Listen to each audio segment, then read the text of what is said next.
नमस्कार दोस्तों। आप सभी ने अक्सर सुना होगा कि मनुष्य को उसके अच्छे बुरे कर्मों का फल भोगना ही पड़ता है। लेकिन आज के इस वीडियो में जानेंगे कि क्या माँ बाप के अच्छे और बुरे कर्मों का फल पुत्र को भोगना पड़ता है या नहीं।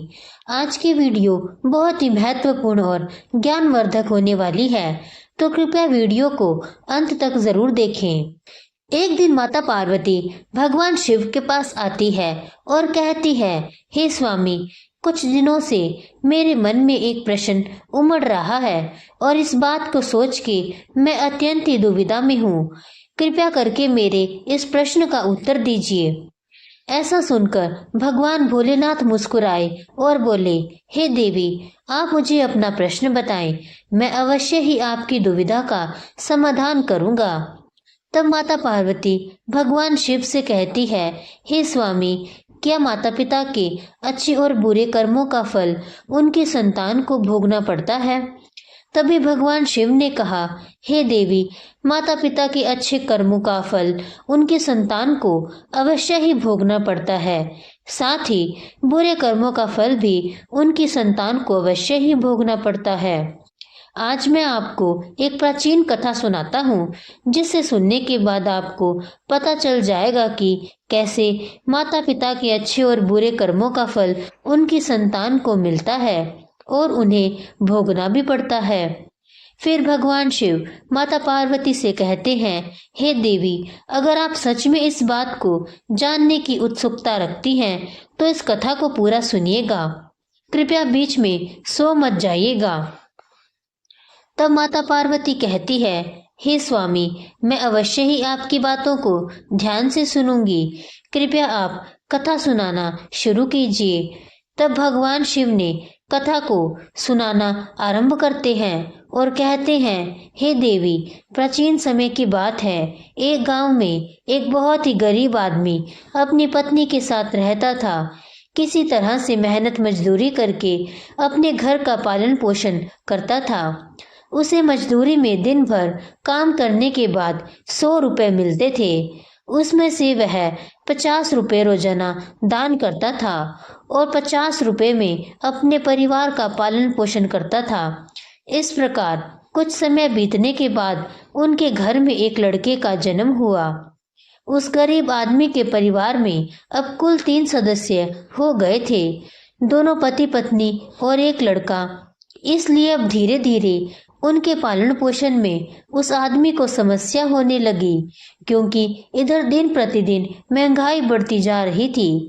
एक दिन की बात है, उस गरीब आदमी के लड़के ने अपने पिता से पूछा, पिताजी, आप रोजाना 100 रुपए कमाते हैं, जिसमें से आप 50 रुपए तो रोज दान कर देते हैं और सिर्फ 50 रुपए में हम अपना गुजारा कैसे कर पाएंगे। अपने पुत्र की ऐसी बात सुनकर उसके पिता चुप हो जाते हैं। उस आदमी को चुप देखकर उसकी पत्नी ने कहा, बेटा, ऐसी कोई बात नहीं है। तुम्हारे पिताजी रोज 100 रुपए कमाते हैं और 50 रुपए दान कर देते हैं। तुम्हारे पिताजी तुम्हारे लिए ही दान करते हैं, दूसरों के लिए नहीं। लेकिन वह लड़का इस बात को नहीं समझ पाया, क्योंकि वह लड़का बहुत छोटा था। आगे भगवान शिव कहते हैं कि, हे देवी, इस तरह से कुछ समय बीतता गया और उस गरीब आदमी का लड़का धीरे धीरे बड़ा होने लगा। एक दिन की बात है, वह गरीब आदमी काम करके शाम के समय वापस अपने घर लौट ही रहा था कि तभी रास्ते में एक सांप ने उसे डस लिया और डसने की वजह से उस आदमी की वहीं पर मृत्यु हो गई। जब उस आदमी की पत्नी और उसके पुत्र को पिता की मृत्यु की खबर मिली तो उनको बड़ा दुख हुआ। फिर एक दिन उस गरीब आदमी के लड़के ने रोते हुए अपनी माँ से पूछा कि माँ, हमारे पिताजी कहाँ चले गए हैं। उस गरीब आदमी की पत्नी ने कहा, बेटा, तुम्हारे पिताजी हम सबको छोड़कर यमराज के पास चले गए हैं। तब बेटे ने कहा, माँ, जब पिताजी थे तो रोजाना 100 रुपए कमाते थे और 50 रुपए की बचत करते थे और हमारा पालन पोषण उसी 50 रुपए में करते और बाकी के 50 रुपए वह दान कर देते थे। अब हमारा पालन पोषण कैसे होगा, कैसे हमारा पेट भरेगा। फिर माँ ने अपने बेटे से कहा, बेटा, जिस घर में गरीबी होती है उसका कोई सहायक नहीं होता, उनसे सभी दूर भागने लगते हैं सिवाय भगवान के, क्योंकि वही गरीबों के सहायक होते हैं। फिर बेटे ने अपनी माँ से कहा कि माँ, ऐसा मत सोचो, मैं यमराज के पास जाऊंगा और अपने पिताजी को वापस लेकर आऊंगा। हमारी गरीबी देखकर यमराज को हमारे ऊपर अवश्य ही दया आ जाएगी और वे पिताजी को मेरे साथ अवश्य भेज देंगे। आगे भगवान शिव कहते हैं कि हे देवी, उस छोटे से बच्चे की बात पर उसकी माँ ने ध्यान नहीं दिया। फिर एक दिन की बात है, उस गरीब आदमी की पत्नी अपने लड़के को घर पर अकेला छोड़कर गांव में काम करने के लिए चली गई और उधर उसका लड़का घर में अकेला था। उसने मन में सोचा कि मैं यमराज के पास जाता हूँ और अपने पिताजी को लेकर आता हूँ। पिताजी को देखकर माँ भी खुश हो जाएगी। ऐसा सोचकर वह लड़का अपने पिताजी को लाने के लिए अपने घर से चल देता है। उस लड़के को चलते चलते काफी समय बीत जाता है। फिर उसे थकान होने लगती है और वह लड़का एक बहुत ही विशाल बरगद के पेड़ को देखकर उसकी छाया में जाकर बैठ जाता है। तभी उस बरगद के पेड़ से आवाज आती है कि बेटा, तुम कौन हो और अकेले कहाँ जा रहे हो? मेरी छाया में आज तक तुम्हारे जैसा कोमल बालक नहीं आया। फिर उस लड़के ने कहा कि मैं एक गरीब आदमी का बेटा हूँ और अपने पिताजी को लाने के लिए यमराज के पास जा रहा हूँ। उस बरगद के पेड़ ने जब उसकी बात सुनी तो उसने कहा कि बेटा, तुम मेरा भी एक प्रश्न यमराज से पूछकर आना कि मैं कई वर्षों से यहाँ पर लगा हुआ हूँ, लेकिन मेरा एक भी पत्ता जमीन पर नहीं गिरता और ना ही मेरी डालियाँ सूखती है। मैं कितने वर्षों तक और यहाँ खड़ा रहूंगा? मैंने अपने पूर्व जन्म में ऐसा कौन सा पाप किया था जिस कारण से मुझे इस योनि से मुक्ति नहीं मिल पा रही है? इसका कौन सा कारण है? तब उस लड़के ने कहा कि ठीक है, मैं यमराज से तुम्हारा यह प्रश्न जरूर पूछ कर आऊंगा। इतना कहकर वह लड़का वहां से आगे जंगल की ओर चला जाता है और चलते चलते जंगल के रास्ते में उसे एक बड़ा विशाल अजगर मिल जाता है। उस अजगर को देखकर वह लड़का डर के मारे कांपने लगा और वहां से भागने ही वाला था। तभी वह अजगर बड़े ही प्यार से कहने लगा, बेटा, तुम मुझसे डरो मत, मैं तुम्हें कोई हानि नहीं पहुंचाऊंगा। मुझे तो बस इतना बताओ कि तुम कौन हो और अकेले कहाँ जा रहे हो। तब वह लड़का उस अजगर के पास आया और कहने लगा, मैं एक गरीब आदमी का बेटा हूँ और मैं यमराज के पास अपने पिताजी को लाने के लिए जा रहा हूँ। उस अजगर ने कहा कि बेटा, तुम मेरा भी एक प्रश्न यमराज से पूछकर आना। मैं कई वर्षों से यहाँ पर पड़ा हुआ हूँ, मेरे से अब चला भी नहीं जाता। मेरे शरीर में इतनी भी जान नहीं है कि मैं थोड़ा सा चल फिर सकूं। मैंने अपने पूर्व जन्म में ऐसा कौन सा पाप किया था जिस कारण से मुझे इस योनि से मुक्ति नहीं मिल पा रही? इसका कौन सा कारण है? तब उस लड़के ने कहा कि ठीक है, मैं यमराज से तुम्हारा यह प्रश्न जरूर पूछ कर आऊंगा। आगे भगवान शिव कहते हैं कि हे देवी, इतना कहकर वह लड़का आगे जंगल से निकलकर एक गांव की तरफ चलने लगा। फिर चलते चलते रास्ते में उसे एक किसान मिलता है। किसान ने जब उस छोटे से बालक को अकेले देखा तो पूछा कि बेटा, तुम कौन हो और अकेले कहाँ जा रहे हो? देखने में तो तुम बड़े ही कोमल लग रहे हो। फिर उस लड़के ने कहा कि मैं एक गरीब आदमी का बेटा हूँ और मैं यमराज के पास अपने पिताजी को लाने के लिए जा रहा हूँ। फिर उस किसान ने कहा कि तुम मेरा भी एक प्रश्न यमराज से पूछ कर आना कि मैं गांव में सबकी प्यास बुझाने के लिए कई सालों से यहाँ पर एक कुआं खुदवा रहा हूँ, लेकिन इसमें पानी अभी तक नहीं निकला है। मैंने अपने पूर्व जन्म में ऐसा कौन सा पाप किया था जिस कारण से इस कुएं में अभी तक पानी नहीं निकला है। मैंने उसमें बहुत सारे पैसे भी खर्च कर दिए हैं और इसका क्या कारण है। उस लड़के ने कहा, ठीक है, मैं यमराज से तुम्हारा यह प्रश्न जरूर पूछ कर आऊंगा। इतना कहकर वह लड़का वहां से आगे की ओर चलने लगा। चलते चलते उसे प्यास लग गई और रास्ते में उसे एक बहुत बड़ा तालाब मिला। फिर वह लड़का तालाब के किनारे पर गया और पानी पीने लगा। तभी उस तालाब से तैरती हुई एक जल परी किनारे पर आई और कहने लगी, बेटा तुम कौन हो और अकेले कहाँ जा रहे हो। तब उस लड़के ने कहा, मैं गरीब आदमी का बेटा हूँ और मैं यमराज के पास मेरे पिताजी को लाने के लिए जा रहा हूँ। उस लड़के की बात सुनकर उस जल परी ने कहा कि बेटा तुम यमराज से मेरा एक प्रश्न पूछ कर आना। कई वर्षों से मैं इस तालाब में भटक रही हूँ। मेरी 7 पीढ़ियां गुजर गई है, परंतु मैं अभी तक इसी तालाब में रह रही हूँ। मैंने अपने पूर्व जन्म में ऐसा कौन सा पाप किया था जिसके कारण मुझे इस योनि से मुक्ति नहीं मिल पा रही है। इसका क्या कारण है। तब उस लड़के ने कहा, ठीक है, मैं यमराज से तुम्हारा यह प्रश्न जरूर पूछ कर आऊंगा। इतना कहकर वह लड़का वहां से आगे की तरफ बढ़ने लगा। चलते चलते तालाब के दूसरे किनारे पर पहुंच गया। दूसरे किनारे पर जब वह पहुंचा तो उसने देखा कि एक अधमरा मगरमच्छ वहां पर पड़ा हुआ था। वह लड़का उस अधमरे मगरमच्छ को देखने के लिए उसके पास खड़ा हो गया। तभी उस अधमरे मगरमच्छ की नजर उस लड़के पर पड़ती है और वह उस लड़के से पूछता है, बेटा तुम कौन हो और अकेले कहाँ जा रहे हो। उस लड़के ने उसकी आवाज सुनकर कहा कि मैं एक गरीब आदमी का लड़का हूँ और मैं यमराज के पास अपने पिताजी को लाने के लिए जा रहा हूँ। तब उस मगरमच्छ ने कहा कि तुम यमराज से मेरा एक प्रश्न पूछ कर आना कि मेरा शरीर कई वर्षों से इस तालाब के किनारे पर ही पड़ा हुआ है।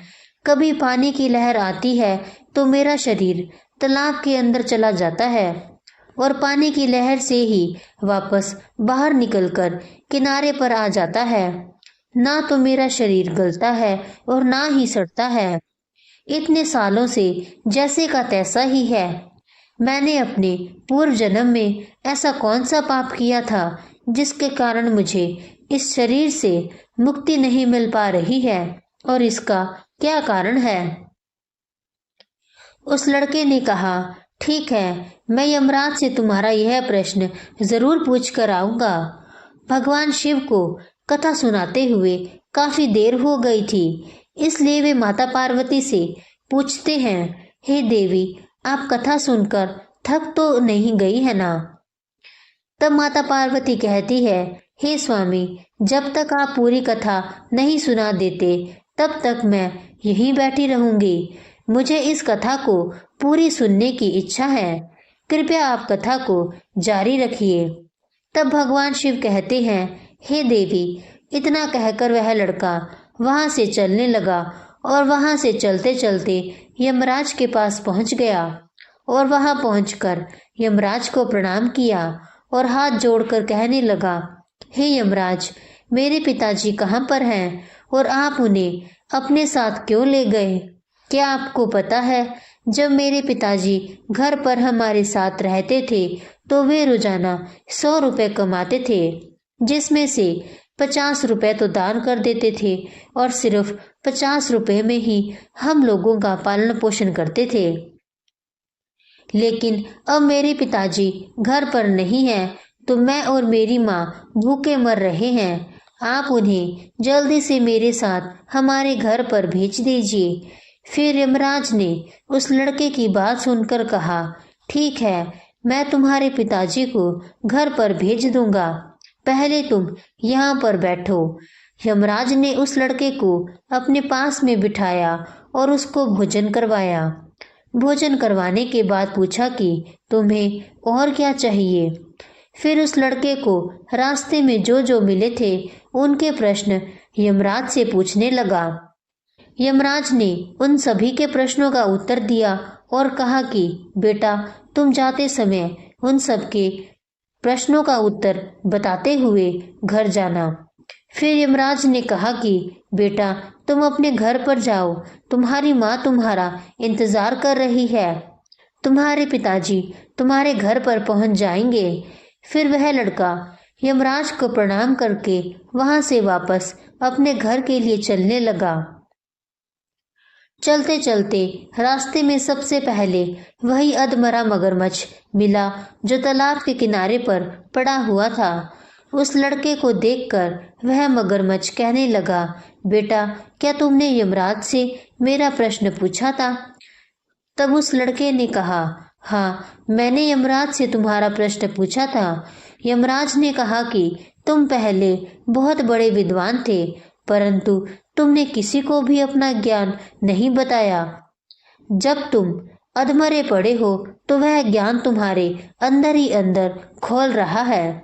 जब तक तुम अपना ज्ञान किसी को नहीं बताओगे, तब तक तुम्हारी आत्मा को शांति नहीं मिलेगी। फिर उस मगरमच्छ ने कहा कि बेटा, अब ऐसी हालत में मेरे पास ज्ञान लेने के लिए कौन आएगा? तुम मेरा ज्ञान ले लो।